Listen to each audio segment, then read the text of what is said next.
The night was unusually quiet in Visoko, the kind of stillness that made every sound seem sharper, every shadow deeper.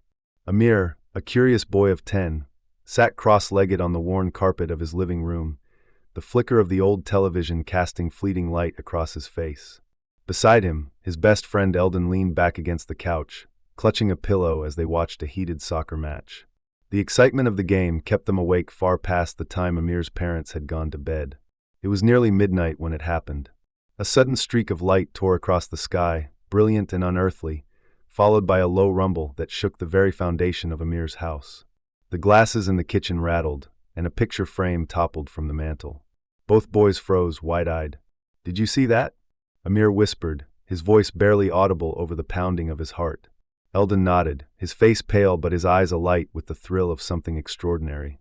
They exchanged a glance, a look they'd shared many times before during their adventures exploring the nearby Bosnian Pyramid of the Sun, a place steeped in mystery and their own boyish imaginings.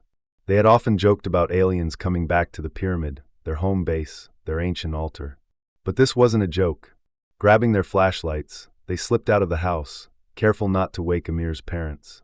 The night air was cool and thick with the scent of damp earth. They navigated the familiar trails that wound through the hills, their small feet crunching against the gravel. In the distance, a faint orange glow marked the crash site, like the ember of a dying fire. As they approached, the smell hit them first, a sharp, acrid tang that stung their noses. The ground was littered with shards of twisted metal, glinting ominously under the moonlight. The craft itself was partially embedded in the earth, a smooth, otherworldly shape marred by jagged fissures. It looked nothing like the airplanes that occasionally roared over their village. This was something else.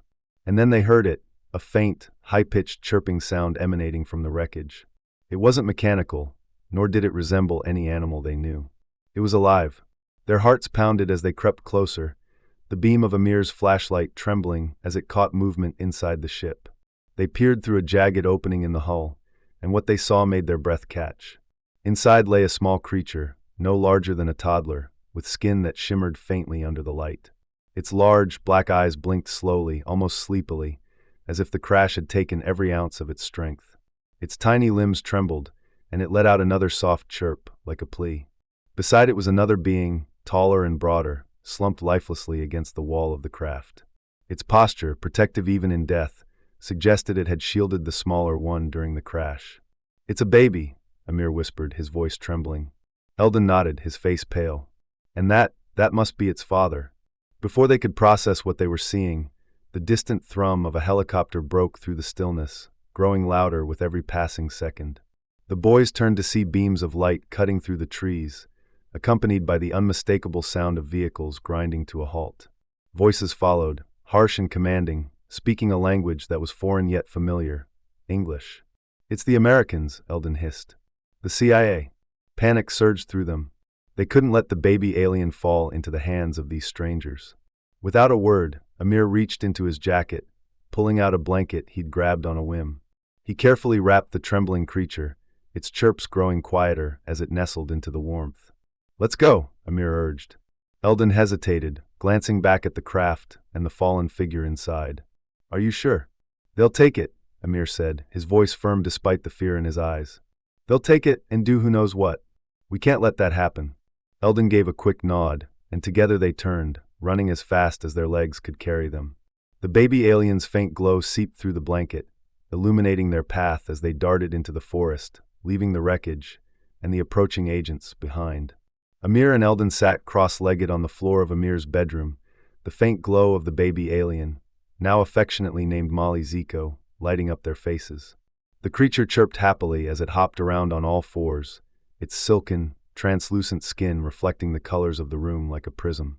Its playful movements and wide, curious eyes reminded Amir of the rabbits he often saw in the fields near the pyramid, hence the name.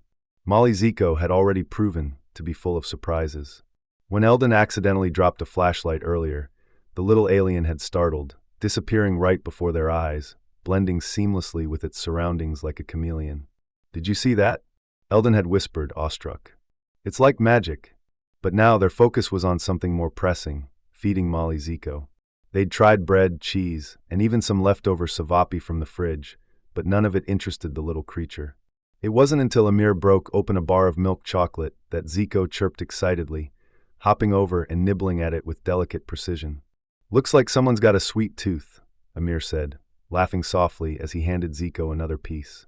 "He's so weird but so cute," Eldin replied, watching as Zeko made quick work of the chocolate. "Do you think he can survive on just this? What if he needs, I don't know, alien food?" "We'll figure it out," Amir said, though he wasn't sure how. Every question they answered about Zeko seemed to raise 10 more. By dawn, neither of the boys had slept. They'd spent the night marveling at their unexpected guest, trying to understand it while keeping their voices low so as not to wake Amir's parents. The adrenaline of the crash and the wonder of Mali Zeko's existence had kept them wide awake, but now the rising sun brought a new problem: school. The boys hurried to get ready, sneaking Zeko into Amir's backpack and making him as comfortable as possible. They padded the inside with a soft sweater and slipped in a few bars of milk chocolate to keep him happy. Zeko chirped in delight, nuzzling into the blanket. "You think he'll be okay in there?" Eldin asked as they left the house, still glancing nervously over his shoulder to make sure Amir's parents hadn't noticed their absence. "He'll be fine," Amir said, though his voice carried a hint of uncertainty. "We just can't let anyone see him." By the time math class rolled around, Amir could barely keep his eyes open. His teacher, Mr. Habib, handed out a surprise quiz with his usual no-nonsense glare. The classroom groaned in unison, but Amir didn't have the energy to complain. He slumped over his desk and stared blankly at the paper. And then something strange happened. As Amir read through the questions, the answers started to appear in his mind, clear, precise, and unquestionable. It wasn't just that he knew the answers, it was as if he understood the very essence of math itself. Patterns and equations that had always seemed like incomprehensible gibberish now unfolded in his head with elegant simplicity. He filled out the test with an ease he'd never experienced before, finishing before anyone else in the class. When the bell rang, Eldin caught up with him in the hallway. "How'd you do?" Eldin asked. I think I got everything right," Amir said, still in a daze. "Yeah, right. You hate math. You told me yourself, D- is your best grade." "I'm serious, Eldin. I knew everything. It all just made sense." Eldin's eyes widened as realization dawned. "It's him," he whispered, gesturing toward Amir's backpack. "Mali Zeko. He gave you like super brain powers or something." Amir glanced down at his bag, where Zeko chirped faintly, content and hidden from the world. "You think so?" "Of course. What else could it be?" Eldin said, grinning. "I mean, what else can he do for us?" Amir's mind reeled at the possibilities. Mali Zeko wasn't just cute or unusual, he was something far more extraordinary. But as excitement bubbled inside him, so did a small flicker of fear. What if someone else found out? What if the CIA agents were still looking? Whatever the answers, one thing was clear: life with Mali Zeko was going to be anything but ordinary. After the final school bell rang, Amir and Eldin walked together, their steps quick but uneasy. The day's events still played over and over in their minds: the crash, Mali Zeko, the strange powers. Amir's backpack shifted slightly, and a soft chirp came from inside. He patted it gently, reassuring their little alien friend. As they neared the edge of the schoolyard, Eldin's phone buzzed. He answered quickly, recognizing his mother's number. Her voice was tense, almost panicked. "Eldin, listen carefully," she said. "The military is everywhere, Bosnian and American. They've closed off the pyramid and taped everything off. Something big happened, and they're looking for, I don't know what. Be careful on your way home. If they see you, they'll ask questions. Just don't come straight back. Understand?" Eldin swallowed hard. "Yeah, okay. Thanks, Mom." He hung up and turned to Amir, his face pale. "We've got a problem. They've locked down the pyramid. Military everywhere. My mom says we shouldn't come home directly." Amir frowned. "You think they're looking for us? Maybe they saw us at the crash site?" Eldin shrugged nervously. "Who knows what kind of tech the CIA has? Heat sensors, drones, whatever. No way we can risk going back right now." For a moment, Eldin seemed to zone out, staring into space with a furrowed brow. "Wait," he muttered. I think Mali Zeko's giving me an idea of what to do." Amir perked up. "Really? What is it?" Eldin blinked and shook his head. "Oh, no, never mind. I'm just hungry." Amir couldn't help but laugh. "You're hopeless, man. Come on. Let's go grab some food in town and figure things out." The streets of the nearby town bustled with their usual evening energy. Vendors called out to passers-by, and the aroma of grilled meat and fresh bread wafted through the air. It was a familiar, comforting scene, a brief escape from the chaos surrounding them.